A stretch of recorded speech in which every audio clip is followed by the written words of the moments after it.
সবাই মানে ফুল ডাইরেক্ট ছিঁড়ে বাগান থেকে ছিঁড়ে এনে বিক্রি করতেছে সবাই।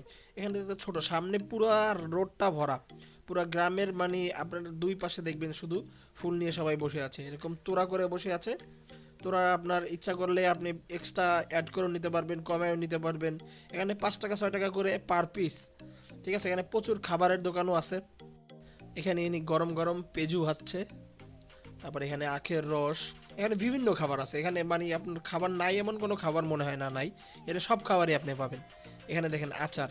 তো আমরা ঘোরাফেরার শেষে সন্ধ্যা হয়ে আসছে, তখন আমরা আবার এই আচারের দোকানে থেকে আচার খাচ্ছিলাম সবাই। মানে ওরা সবাই আচার নিচ্ছিল, যেখানে ঋতু আচার খাচ্ছে, সবগুলো টেস্ট করতেছে কোনটা ভালো সেটা নিবে। তো এরকম সবাই আমরা আচার খাচ্ছি।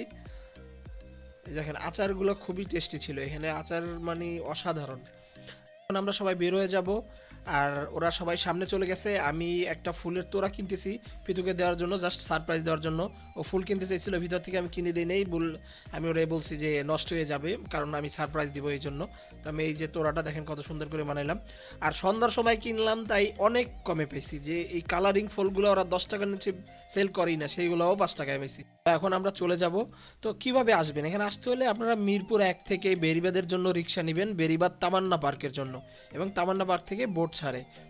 তো বোটে করে আমরা একেবারে আমাদের বাসার কাছে চলে আসছিলাম। তো এখানে আমরা বাসায় নামার পরে ও যখন কাপ রিমুভ করছিল, আমি তখন ওকে বললাম চোখটা বন্ধ করো, তোমার জন্য একটা সারপ্রাইজ আছে। তো ও চোখ বন্ধ করলো, চোখ বন্ধ করার পরে আমি ওর হাতে যখন ফুলের তোড়াটা দিলাম, ও অনেক সারপ্রাইজড হয়েছে এবং অনেক খুশি হয়েছে। তো আপনারা চাইলে এখানে ঘুরে আসতে পারেন। গোলাপ গ্রামে এই শীতে ঘোরার জন্য বেস্ট একটা জায়গা, কিন্তু আপনারা শুক্রবারটা অ্যাভয়েড করবেন আর একটু দিনের শুরুতে যাওয়ার ট্রাই করবেন। কোনো ইনফরমেশনের দরকার হলে অবশ্যই কমেন্ট করবেন, আমি অবশ্যই রিপ্লাই দিব। সবাই ভালো থাকবেন, আল্লাহ হাফেজ।